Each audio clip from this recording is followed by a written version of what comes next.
السلام علیکم ورحمۃ اللہ وبرکاتہ۔ بسم اللہ الرحمن الرحیم۔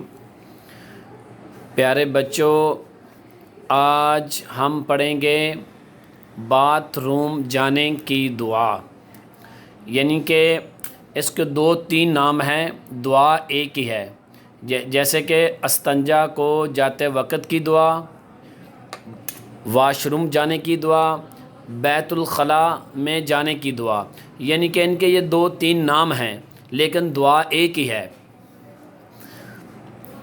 باتھ روم میں جانے کی دعا: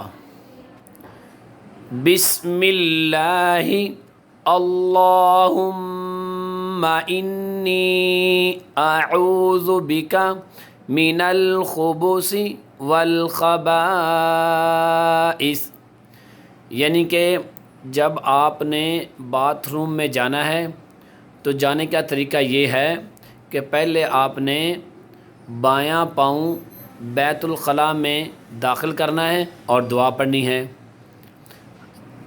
جب آپ بس اوقات یہ بھی ہوتا ہے نا کہ آپ باتھ روم میں چلے گئے ہیں اور آپ کو دعا پڑھنی بھول گئی ہے، تو آپ یہ کریں، اگر آپ بیٹھے نہیں ہیں تو آپ فوراً باہر آئیں اور دعا پڑھ کے دوبارہ داخل ہوں۔ اگر آپ سیٹ پہ بیٹھ گئے ہیں تو اس وقت آپ دل کے اندر ہی اس کو دعا کو پڑھ سکتے ہیں، یعنی کہ آپ کو باہر آنے کی ضرورت نہیں ہے، دل میں زبان نہیں ہلنی چاہیے، صرف دل کے اندر آپ نے یہ دعا پڑھنی ہے تو آپ کو ثواب اتنا مل جائے گا۔ لیکن جانے کا طریقہ یہ ہے کہ پہلے آپ نے بایاں پاؤں آپ نے پہلے داخل کرنا ہے۔ جزاک اللہ۔